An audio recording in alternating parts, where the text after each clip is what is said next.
भगवान कहते हैं यत करोषि यदश्नासि यजजुहोषि ददासि यत यत् तपस्यसि कौन्तेय तत्कुरुष्व मदर्पणम्।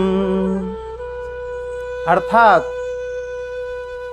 भगवान का यह नियम है कि जो जैसी मेरी शरण लेते हैं मैं वैसे ही उनको आश्रय देता हूँ। जो भक्त अपनी वस्तु मेरे अर्पण करता है मैं उसे अपनी वस्तु देता हूँ। भक्त तो सीमित ही वस्तु देता है पर मैं अनंत गुना करके देता हूँ। परंतु जो अपने आप को ही मुझे दे देता है मैं अपने आप को उसे दे देता हूँ। वास्तव में मैंने अपने आप को संसार मात्र को दे रखा है और सबको सब कुछ करने की स्वतंत्रता दे रखी है। अगर मनुष्य मेरी दी हुई स्वतंत्रता को मेरे अर्पण कर देता है तो मैं भी अपनी स्वतंत्रता को उसके अर्पण कर देता हूँ, अर्थात मैं उसके अधीन हो जाता हूँ। इसलिए यहाँ भगवान उस स्वतंत्रता को अपने अर्पण करने के लिए अर्जुन से कहते हैं यत करोषि।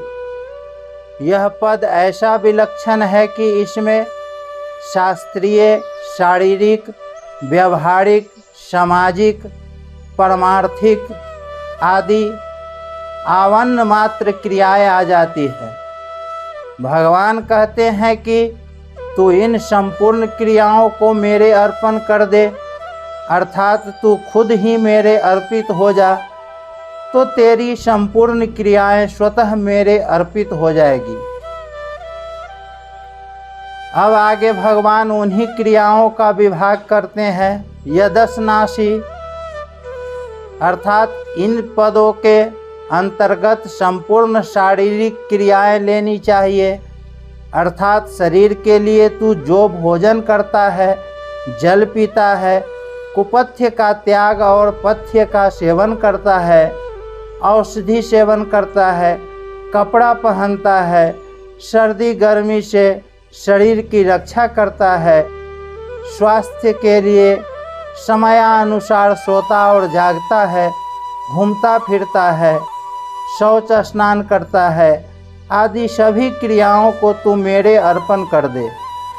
यह शारीरिक क्रियाओं का पहला विभाग है। यज्जुहोषि, इस पद में यज्ञ संबंधी सभी क्रियाएं आ जाती है, अर्थात साकल्य सामग्री इकट्ठी करना, अग्नि प्रकट करना, मंत्र पढ़ना, आहुति देना आदि सभी शास्त्रीय क्रियाएं मेरे अर्पण कर दे। ददासि यतः, तू जो कुछ देता है अर्थात दूसरों की सेवा करता है, दूसरों की सहायता करता है, दूसरों की आवश्यकता पूर्ति करता है आदि जो कुछ शास्त्रीय क्रिया करता है वह सब मेरे अर्पण कर दे।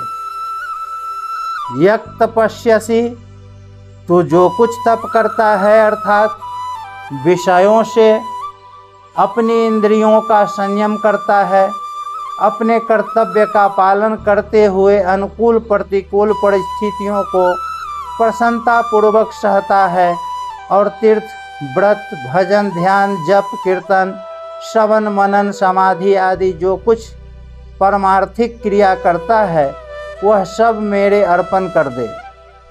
उपर्युक्त तीनों पद शास्त्रीय और परमार्थिक क्रियाओं का दूसरा विभाग है।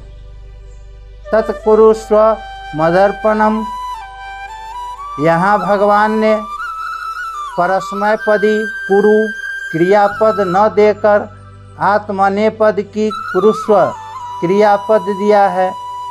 इसका तात्पर्य यह हुआ कि तू सब कुछ मेरे अर्पण कर देगा तो मेरी कमी की पूर्ति हो जाएगी। यह बात नहीं है, किंतु सब कुछ मेरे अर्पण करने पर तेरे पास कुछ नहीं रहेगा, अर्थात तेरा मैं और मेरापन सब खत्म हो जाएगा, जो कि बंधन कारक है।